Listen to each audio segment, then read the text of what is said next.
Hello, my dear students. Welcome to Step Up Academy. My name is Ruchi Upadhyay, your chemistry mentor. और आपके सामने आई हूँ detail video के साथ किसका physical changes and chemical changes. जैसे कि आपको पता है कि क्लास 10th केमिस्ट्री में chemical reaction and equation chapter है कि नहीं है। और केमिकल रिएक्शन तो सच में इतना दिमाग में भी केमिकल लोचा पैदा कर देते हैं ना कि बहुत कंफ्यूजन हो जाता है। तो आज हम पहले जो टॉपिक क्लियर करने वाले हैं वो टॉपिक यही है भाई कि फिजिकल चेंज और केमिकल चेंज को समझ कैसे आए, समझना, क्योंकि ना बच्चे बड़े कंफ्यूज हो जाते हैं, होते हो ना कंफ्यूजन। तो आज ये कंफ्यूजन से मैं बाहर करने वाली हूँ आपको कि फिजिकल चेंज और केमिकल चेंज को हम कैसे जानेंगे कि ये फिजिकल है और ये क्या है, केमिकल है। तो चलिए स्टार्ट करते हैं। यहाँ पे तो एक सिंपल सा चेंजेस बताया है कि देखो ये फिजिकल चेंज हो रहा है कि बर्फ पिघल रहा है, और यहाँ एक केमिकल चेंज हो रहा है मतलब कि कुछ रिएक्शन हो रही है और रिएक्शन के बाद कोई चीज बन रही है।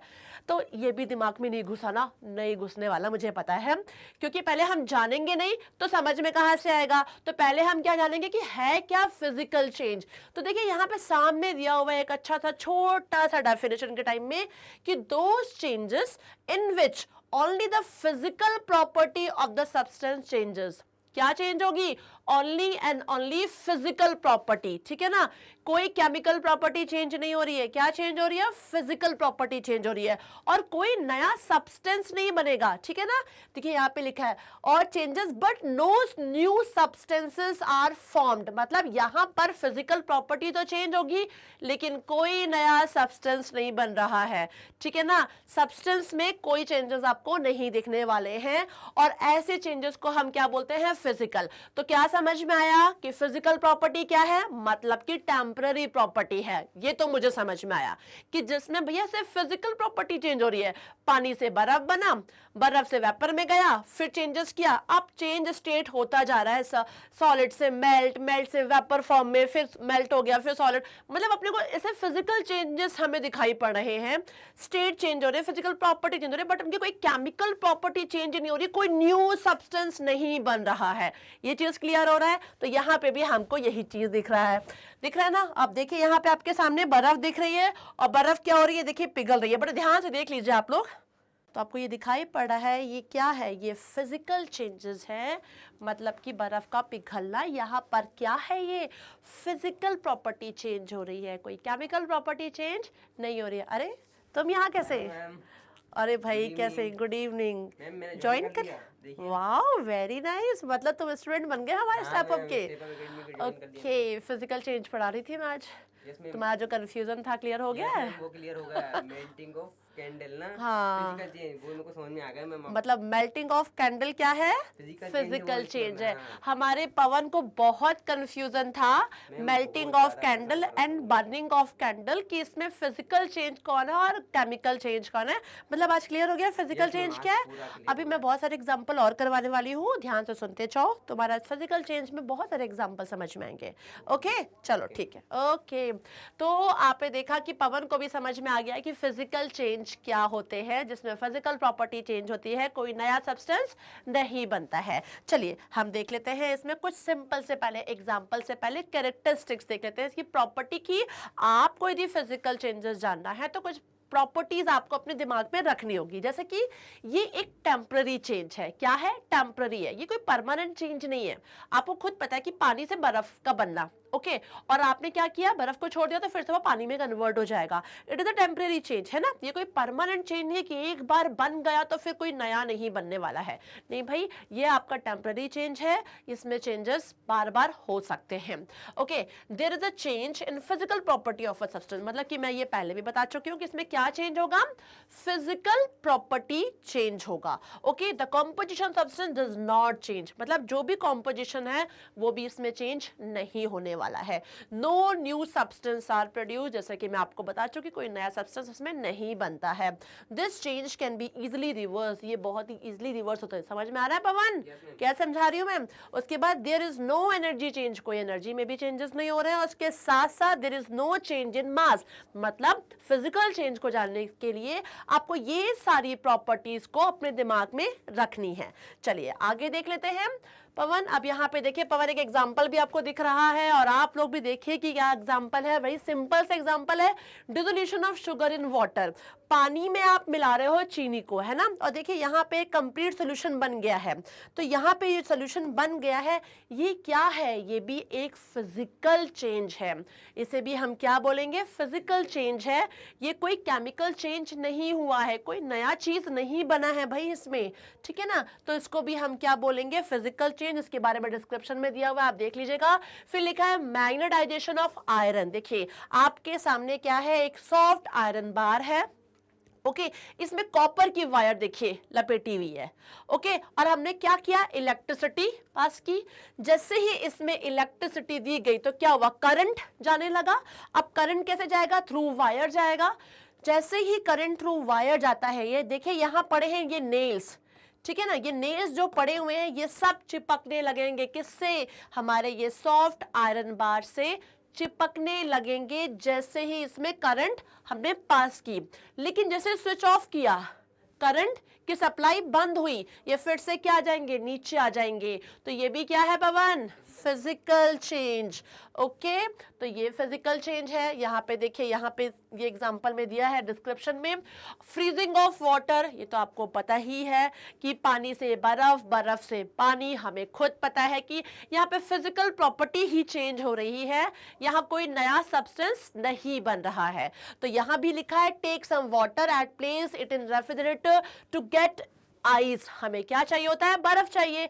एंड ऑब्जर्व द फॉलोइंग, क्या फॉलो मतलब चीजों को ऑब्जर्व करोगे, the ice on gaining heat from atmosphere melts, वो मेल्ट होने लगेगा और मेल्ट होने के बाद वो लिक्विड वाटर देने लगेगा, मतलब वो पानी में कन्वर्ट हो जाएगा।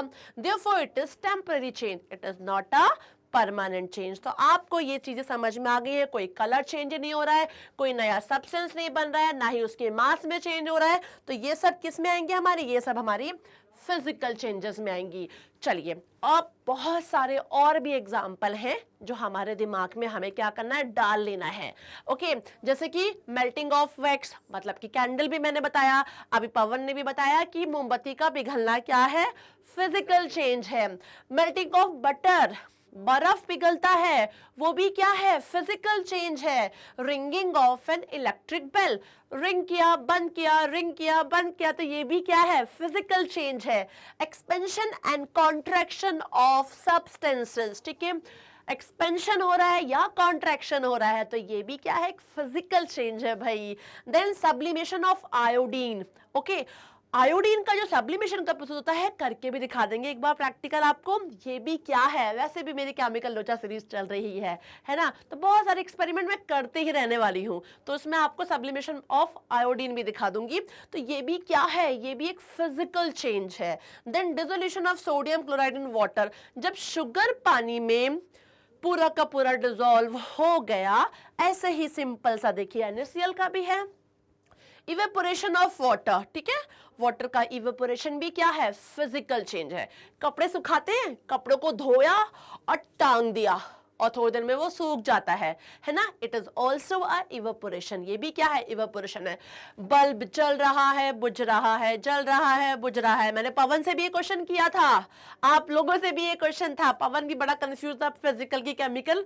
बल्ब का जलना बुझना ये एक फिजिकल चेंज है, और जो यहाँ पर समझ में आ गया होगा कि फिजिकल चेंज में क्या क्या होता है, तो ये एग्जाम्पल है और कुछ एग्जाम्पल मैंने आपको बता दिए। अब हम बात करने वाले हैं केमिकल चेंज की। केमिकल चेंज की जब हम बात करेंगे तो यहाँ पे देखिए आपको सामने दिखाई पड़ा है, कुछ कहना चाह रहे हो पवन? हाँ, वो कैंडल का जलना, कैंडल का जलना, यस, बर्निंग ऑफ कैंडल। हमारे पवन का ये भी कॉन्सेप्ट क्लियर हो गया कि मेल्टिंग ऑफ कैंडल क्या है, फिजिकल चेंज है, और बर्निंग ऑफ कैंडल क्या है, हमारा केमिकल चेंज है। वेरी नाइस, बहुत बढ़िया, गुड, पढ़ाई हो रही है हमारी पवन की और क्लियर भी हो रहा है कॉन्सेप्ट। हाँ जी, ये जो चेंजेस दिखाई पड़ते हैं केमिकल में, ये परमानेंट होते हैं। जैसे कि अभी हमारे सामने पवन ने क्या बोला कि यस मैम, मुझे समझ में आया, बर्निंग ऑफ कैंडल क्या है, केमिकल चेंज है। ये केमिकल चेंज क्यों होता है, मैं आपको ये बताऊंगी कि जब कैंडल बर्न होता है तो कार्बन क्या होता है, ऑक्सीजन, एटमॉस्फेयर में क्या है, ऑक्सीजन है, ठीक है, तो कार्बन ऑक्सीजन से क्या करेगा, रिएक्शन करके बना लेगा कार्बन डाइऑक्साइड गैस। ओके, ये कार्बन डाइऑक्साइड गैस फिर से रिवर्स थोड़ी हो जाएगी, मेल्टिंग ऑफ कैंडल में तो क्या था कि वो मेल्ट हो रहा था और जैसे ही हमने बर्निंग के प्रोसेस को स्टॉप किया तो वो मेल्ट होकर फिर से सॉलिड फॉर्म में आ जाएगा, है ना, फिर मेल्ट करेंगे फिर मेल्ट हो जाएगा। लेकिन यहां पर रिएक्शन होने लगी, जब हम बर्न कर रहे हैं कैंडल को तो कार्बन ऑक्सीजन से रिएक्शन करके कार्बन डाइऑक्साइड को बनाता है और कार्बन डाइऑक्साइड से फिर से ये आपको रिवर्स नहीं हो पाएगा, इट इज परमानेंट चेंज। तो बर्निंग ऑफ कैंडल, जैसे कि पवन ने बताया कि बर्निंग क्या है, ये एक केमिकल चेंजेस है because it is a permanent change. इसमें एक नई प्रॉपर्टी का एक नया सब्सटेंस रेडी हो रहा है। कार्बन और ऑक्सीजन तो डिफरेंट डिफरेंट प्रॉपर्टी की चीजें थी और उन दोनों के मिक्स होने से क्या बना, कार्बन डाइऑक्साइड गैस बना, एक नई प्रॉपर्टी जो दिखाई पड़ रही है आपको। तो it is not a temporary change, that's why chemical change क्या होते हैं, केमिकल चेंज रिवर्सिबल भी नहीं होते, इरिवर्सिबल होते हैं ये, ठीक है ना। एक नया सब्सटेंस बनता है, एक नई प्रॉपर्टी का होता है और परमानेंट भी होता है, ठीक है। तो बहुत सारे इस पे कैरेक्टरिस्टिक्स है जो भी हम देखने वाले हैं। तो यहाँ लिखा है it is a permanent change in which the original substance give rise to new substance. एक जो सब्सटेंस है वो क्या देता है, एक नया सब्सटेंस बना के देता है, एक नया सब्सटेंस इसमें बनता है, having different composition and properties, जिनकी कॉम्पोजिशन भी डिफरेंट होगा। नो डाउट है भाई, एक जगह कार्बन लिया था, एक जगह ऑक्सीजन लिया था, डिफरेंट डिफरेंट कॉम्पोजिशन के थे, आपस में मिलकर कार्बन डाइऑक्साइड बनाया CO2, तो इनका कॉम्पोजिशन क्या है, डिफरेंट है। इसके अलावा इनकी प्रॉपर्टीज भी क्या है, डिफरेंट होंगी, ओके। और ये क्या है, it is irreversible, okay, and is always accompanied by energy change, ठीक है ना। तो यहाँ पे देखिए कुछ एग्जांपल दिया है, digestion of food in our body, हमारी बॉडी में खाने का जो डाइजेशन होता है, खाना खा लेते हैं, जाता कहाँ है भाई, सब जा कहाँ रहा है, कहने का मतलब है खाना इजिली डाइजेस्ट हो रहा है हमारी बॉडी में। तो digestion of food in our body is also a chemical change, rusting of iron, ठीक है, राइपनिंग ऑफ फ्रूट्स, जो आपके फ्रूट्स होते हैं पक जाते हैं, तो क्या पकने के बाद फिर से वो कच्चे हो जाएंगे, नहीं होंगे ना। ये एक जनरल से मैं एग्जांपल बता रही हूँ जो हमारी एवरीडे लाइफ में दिखते हैं ना, कि फ्रूट्स का पकना है ना, राइपनिंग ऑफ फ्रूट। और ये मैं एक सिंपल सी बात करती हूँ, फ्रूट भी, अब जैसे फ्रूट का खराब होना, ठीक है, रॉटन फूड आपने देखे होंगे, तो वो भी क्या होता है, ये भी केमिकल चेंज है जो दिख रहा है, कंबशन हो रहा है। तो यहाँ पे क्या हो रहा है, वही वाली बात है कि ऑक्सीजन की प्रेजेंस में रिएक्शन कर रहा है कार्बन, तो कार्बन डाइऑक्साइड बन रहा है। तो इस तरीके से जो हमारा केमिकल चेंज है it is a permanent change, okay. चलिए इनके कुछ कैरेक्टरिस्टिक्स प्रॉपर्टीज भी देख लेते हैं, जिन प्रॉपर्टीज को देखकर हम याद रख सकते हैं हमेशा अपने दिमाग में कि भाई ये क्या है, ये तो केमिकल चेंज है। जैसे कि it is a permanent change, जो कि मैंने बता दिया कि टेम्पररी चेंज क्या था, physical change will be a temporary change and it is a permanent change. इसके अलावा new substance are produced, okay, उसमें कोई नया सब्सटेंस प्रोड्यूस नहीं हो रहा था, लेकिन इसमें क्या होगा, एक नया सब्सटेंस प्रोड्यूस होगा, नई प्रॉपर्टी का होगा। कैसा होगा वो, नई प्रॉपर्टी का। The composition of substance change, no doubt change तो होगा ही होगा, यहाँ पे पूरा का पूरा एक कॉम्पोजिशन ही चेंज हो जाएगा। This change can not be reversed, ये चेंज रिवर्स नहीं हो सकता, ठीक है, नहीं होगा जब तक हम कोई, अब बोलते हैं ना कोई ऐसा चेंज या कोई ऐसे इफेक्ट ना लगाए। फिजिकल प्रॉपर्टीज के थ्रू तो बिल्कुल भी नहीं होगा कि आप फिजिकल मेथड के थ्रू चेंज करना चाहें, तो इट विल नॉट पॉसिबल, ठीक है ना। फिर देयर इज अ गेन और loss in energy, yes it happens, sometime energy का लॉस होगा और समटाइम एनर्जी का गेन होता है इसमें। There is a change in mass of the substance. तो ये प्रॉपर्टीज आपको अपने दिमाग में रखनी है, जिनके कारण हमें समझ में आता है कि it is a chemical changes. अब हम देख लेते हैं केमिकल चेंजेस में एग्जांपल, बर्निंग ऑफ पेपर, है ना, पेपर का जलना। अब पेपर जब जल जाएगा, जलने के बाद क्या फिर से हमें पेपर मिल सकता है, नहीं मिल सकता। तो it is a chemical change. यहां लिखा है paper burn producing new substance that is carbon dioxide, ठीक है, एंड वाटर। कार्बन डाइऑक्साइड और वाटर को वो प्रोड्यूस करेगा और इससे एक आपको पेपर नहीं मिलने वाला है, ठीक है। The substance produce on burning to not combine to give back paper. Clear है पवन? बिल्कुल भी आपको फिर से ये पेपर बना के नहीं दे देगा, ठीक है। Therefore it is a permanent change. ये क्या है?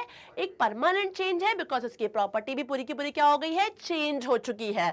There is a change in mass on burning. इसके जब हम बर्न करेंगे तो इसके मास में चेंजेस होंगे, और साथ साथ देखो यहाँ पे क्या दिख रहा है? Energy is given out in the form of heat और लाइट। तभी तो जल रहा है तो लाइट दिख रही है आपको, है ना। तो ये चेंजेस क्या है? Burning of paper is a हमारा है chemical change. Same with rusting of iron. Iron की जो रस्टिंग होती है वो भी क्या है? वो भी केमिकल चेंज है। इसको आप ध्यान से पढ़ लीजिएगा। The mass of the substance increases, new substance is produce. Because देखिए ये मेटल एक प्योर मेटल था, और यहाँ पे देखिए किस तरीके से आपको मेटल में दिख रहा है, तो एक नया सब्सटेंस दिख रहा है ना इसमें। The change can't be reversed, ये रिवर्स नहीं हो सकती है। Energy is given out during this changes but it is very small, ठीक है ना। तो ये भी हमारा क्या रहेगा? केमिकल चेंज रहेगा। और एग्जांपल देख लीजिए, राइपनिंग ऑफ फ्रूट हो गया, butter turning rancid. What is butter turning rancid? आपने देखा होगा, मैं बटर की ही बात नहीं करती, चिप्स का पैकेट हो या बटर हो, ठीक है, जो भी खाने पीने के ऑयली या थोड़ा फैटी आइटम होते हैं, यदि वो ऑक्सीजन की प्रेजेंट में आते हैं, यदि आपने पैकेट खोल के छोड़ दिया तो ऑक्सीजन से रिएक्शन होकर ऑक्सीडेशन हो जाएगा भाई। ऑक्सीडेशन होने से क्या होगा? उसमें स्मेल आने लगती है, उसका टेस्ट चेंज हो जाता है, उसी को बोलते हैं बटर टर्निंग रैंसिड। अब रैंसिड हो जाएगा तो फिर से वो आपको अच्छा फ्रेश बटर नहीं बनेगा ना, फिर तो उठा के फेंकना पड़ेगा भाई। चिप्स खराब हो तो फेंकना पड़ेगा। तो it is a chemical change. ये भी क्या हो जाएगा? केमिकल। यहां पे लिखा है butter react with oxygen to form smelling compound with change in taste, है ना। This is known as rancidity, जो मैंने आपको बताया। तो ये भी क्या हो जाएगा हमारा इस जगह पर? इसको भी हम बोलेंगे क्या? Chemical change. तो अब मुझे लगता है कि फिजिकल चेंज और केमिकल चेंज जैसे मेरे पवन को समझ में आ चुका है, तो अब आप लोगों को भी बहुत अच्छे तरीके से समझ में आ चुका होगा। हम ऑफलाइन भी हैं, हम ऑनलाइन भी हैं, इसीलिए हैं कि हमारे जो स्टूडेंट हमारे साथ जुड़ना चाहते हैं, हमारे स्टेप अप अकेडमी को ज्वाइन करते हैं, क्लास अटेंड करते हैं, उससे उनको भी समझ में आता है, और साथ साथ आप लोगों के साथ तो हम जुड़े हुए हैं। तो मैं उम्मीद करती हूँ कि फिजिकल चेंजेस और केमिकल चेंजेस तो क्लियर हो गया। क्लियर हो गया कि नहीं हो गया? चलिए, थैंक्स फॉर वॉचिंग दिस।